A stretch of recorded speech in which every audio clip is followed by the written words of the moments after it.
What's up guys, Tim here from Audio Tutor. So it's 2019, it's the new year, and it turns out that no matter how many tutorials on mixing that you and I are watching, we're still making EQ mistakes in 2019. Here are my favorite top 3 EQ mistakes that you and I are still making this year.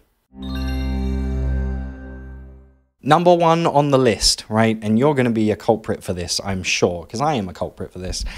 Number 1 is adding an EQ to every track for no reason. Just adding an EQ. So you've just finished recording a bongo drum that's going to sit in the background of your chorus, and before even listening back to the recording, you just add an EQ plugin. Because, you know, EQ plugin.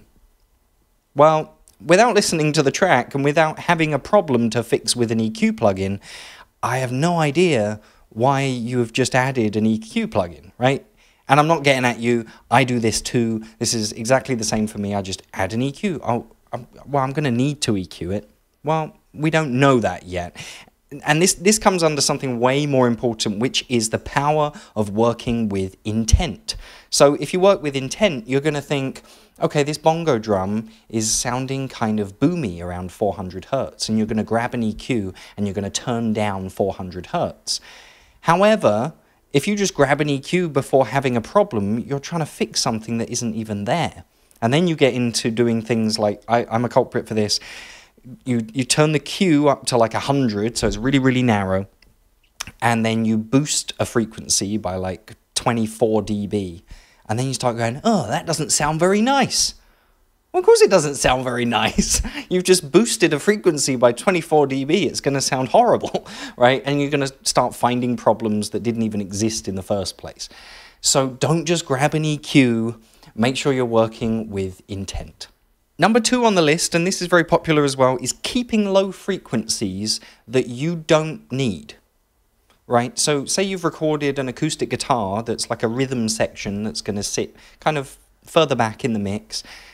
You don't need the low end of that recording, right? And this has become kind of controversial because we keep going back and forth on whether you should high pass everything or not. And so lots of people make the mistake of high passing everything in their session, right? They just grab everything, high pass everything, like, you know, up to 100 hertz. And then they wonder why things are starting to sound thin and tinny and there, right?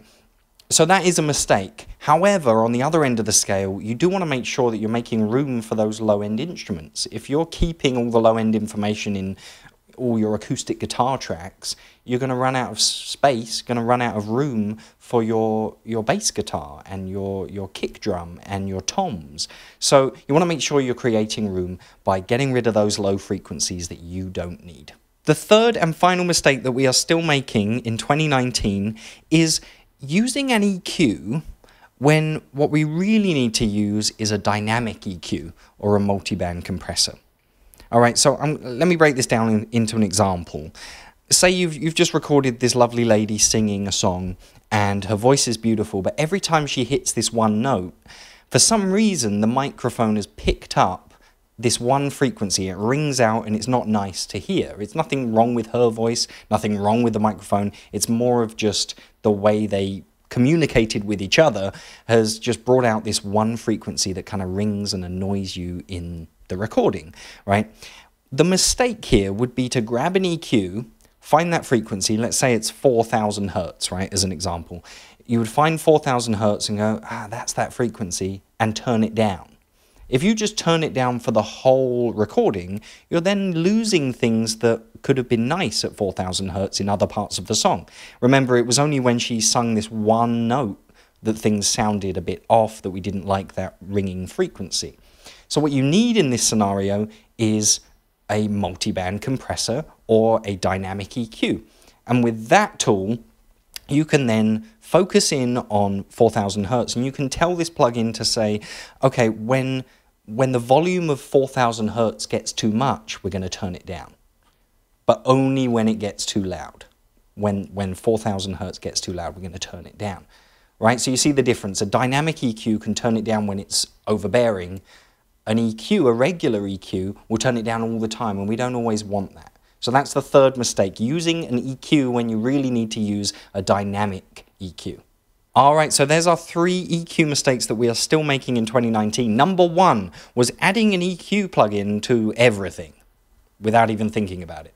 Number 2 was not getting rid of low-end information that we don't need, right? And creating that space for other low-end instruments. And number 3 was using a regular EQ when what you really need is a dynamic EQ or a multiband compressor. All right, guys, I really hope you enjoyed those 3 quick little fire mistakes.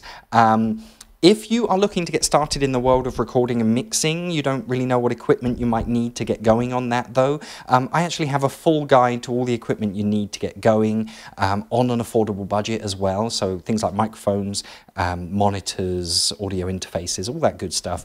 Check it out. It's absolutely free from me to you. It's 25 pages long. There is a link down there in the description. Click on that. Give me your email address so I can send it over to you, and enjoy. All right, guys, I will see you real soon on the next video. All right, have a great week.